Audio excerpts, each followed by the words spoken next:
Hey, what's going on, guys? It's Tim again, and I welcome you to the fourth section of our Dart tutorial. This section is called Introduction to Firestore and Firebase Authentication. So this is a short Firebase introduction only. There's no code in, no nothing, just some introduction, and I will show you the configuration and add in a new project to Firebase, okay? So Firebase is a platform that allows highly scalable operation from a one-man team to a full-fledged development team. So you can use it for your own personal projects or you can use it for your company's projects.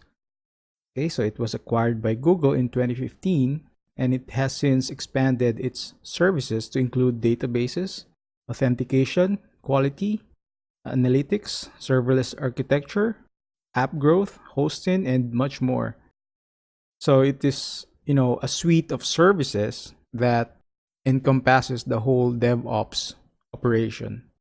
It also has testing for your apps or your website, A/B testing, things like that. And then you also have AdMob integration, so you can integrate your advertisement with Google and even some other advertisement agencies or APIs. So why do I like Firebase?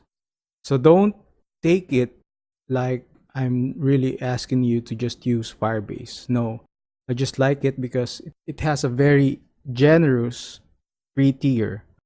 Okay, so you can use any backend service that you like, even if you want MySQL backend server or another Node.js server or PHP or Ruby or any server. You can use Flutter with that. So Flutter has developed, or even the Flutter community, they have developed plugins and modules that you can use to support your backend services. If they don't have it yet, maybe you can request from the community, but most probably you have, a lot of choices.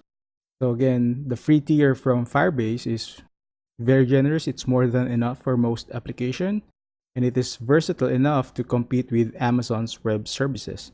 It's backed by Google, and so just like Flutter, which makes them siblings, they are working well together. So let me show you Firebase's console. So by the way, you need a Google account, a Gmail account, to have a Firebase console to get your own Firebase project. Okay, so this is the pricing point that I'm saying. So they have 3 plans. And by the way, I don't get any cut if you use Firebase, okay? I just like the service. So you have the Spark plan, the Flame plan, and the Blaze. So you can go to firebase.google.com/pricing to check it for yourself. However, you may want to use the Blaze plan. Okay, so it's a pay-as-you-go plan. It also has its free tiers, okay? But if you use the Blaze plan, you can use APIs from other services, like PayPal and Stripe. So you're not just, secluded from the world. Okay, so it has a lot of free tiers or very generous free tier, in fact. Okay, so it also includes machine learning kit, which is, like deep learning or something, cloud vision, and they also allow you to test your apps using the test lab. You can host your websites. You have phone authentication, so you can use the user's phone to authenticate them. You have your serverless architecture here, cloud functions. It runs on Node.js. I never checked Ruby or other serverless or backend service. I used Node.js before and it's really well. It's really fine. So you have the storage too. This is for file storage like videos, images, other files. And then you have Cloud Firestore, which is a database. It's a NoSQL database. Okay, real-time database. It's also a NoSQL database, but it's more real-time. So the difference between these two is that mostly real-time database price point is based on the amount of data that is stored. Okay, so Cloud Firestore, It is also billed by the byte. However, you also have some, billing when you write a lot of documents, or when you read, or when you delete. But if you compare 4 gigabytes of data between these two, okay, so let's say you have 4 gigabytes. So for real-time database, it's $15. For Cloud Firestore, that is 4 gigabytes for 54 cents.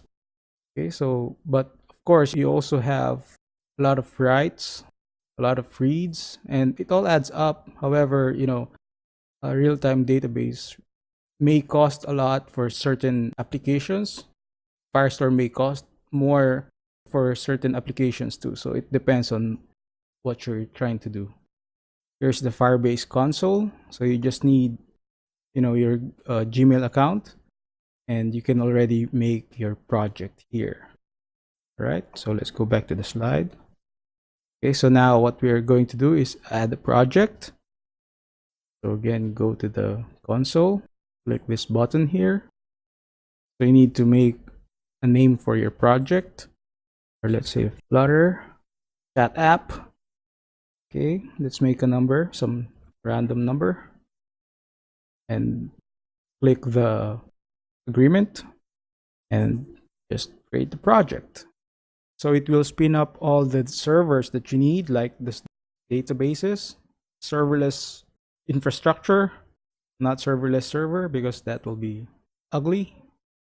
But anyway, so you get all the free tiers if you create a new project.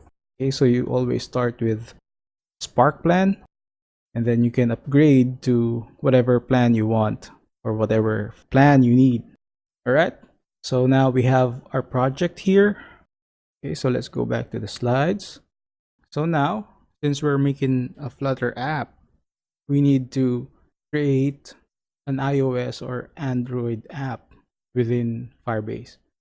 Okay, so let's go back to Firebase Console. So you got to click here to make an iOS app.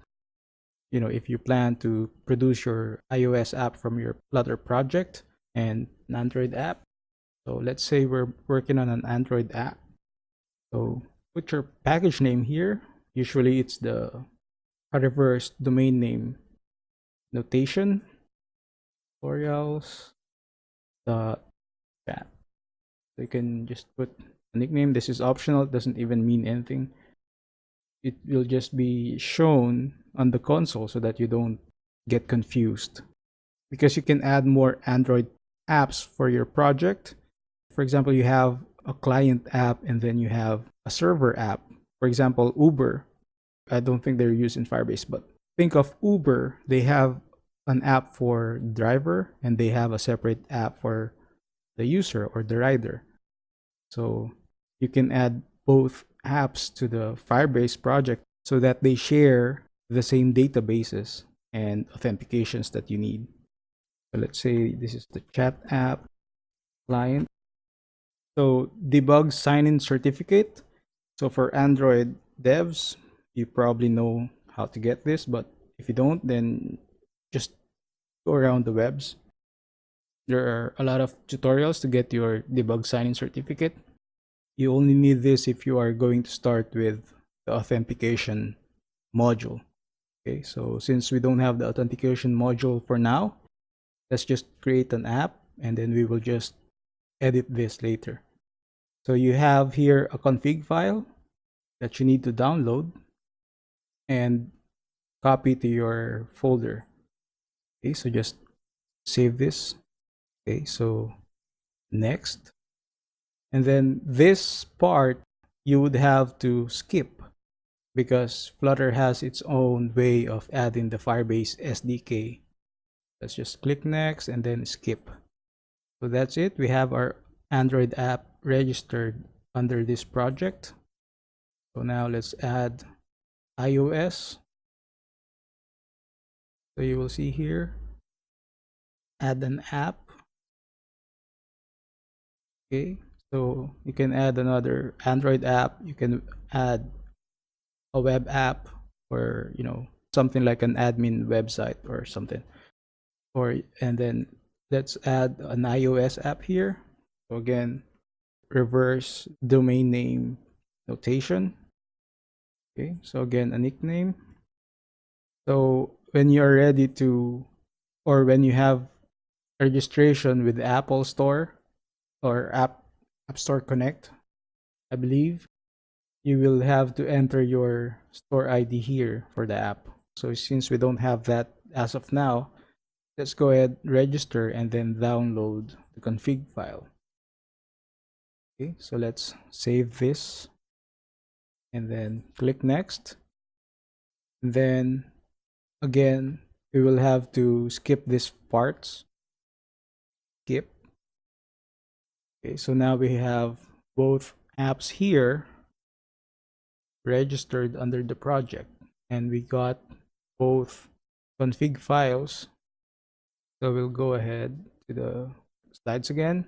So you should go to firebase.google.com/docs/flutter/a mouthful setup for more information, where you can find the process for adding Firebase to your Flutter projects.